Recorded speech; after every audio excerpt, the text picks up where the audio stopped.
बाप का हाथ पकड़ न सीखो, उम्र बार किसी के पाँव पड़ने की नौबत नहीं आएगी। खामोश रहो, सिर्फ खुदा ही तुम्हारे दिल का बोझ हल्का कर सकता है।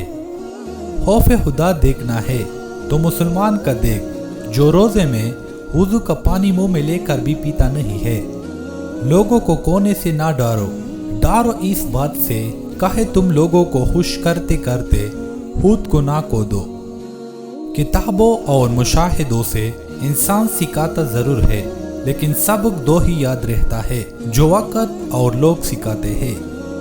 मंजिलें हमेशा उन्हीं को मिलती थी जो मंजिलों को तलाश करते हैं।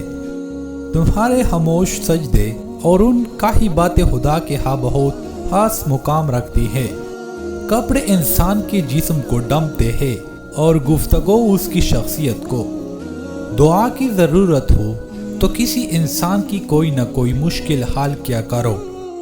जन्नत का एक दरवाज़ा है, जैसे रियान कहता है, क़यामत के दिन इस दरवाजे से सिर्फ रोज़ेदार ही दाखिल होंगे। मोहब्बत अल्लाह से हो जाए तो मुलाकात की तड़प फजर से शुरू होती है और तहज्जुद पे खत्म होती है। जानते हो अजियत क्या है? अपनी आंखों के सामने अपनी अहमियत को काम होते हुए देखना और फिर खामोश रहना।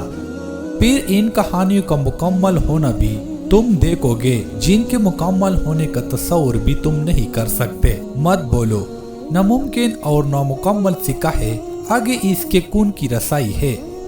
ज्यादा सोचना इंसान को खत्म कर देता है। बस दुआ करो और रब पर छोड़ दो।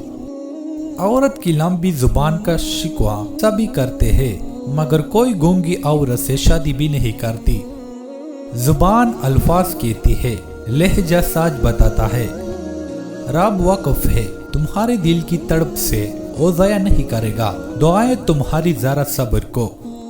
जैसे अपनी आज़मत अजीज हो, वो लड़ाई झगड़े से किनारा कश रहे। दुआ की पहलू या तो कबूल होती है या आखिरत के लिए ज़हीरा कर ली जाती है, या मुसीबत को टाल देती है लेकिन रात नहीं होती। जो रब अनार के दानों को तरतीब देने पर कुदरत रखता है, बेशक वो हमारे हालात बदलने पर भी इख्तियार रखता है। दुआएं इस चीज को भी तुम तक खींच लाती है जो तुम्हारे नसीब का हिस्सा नहीं होते।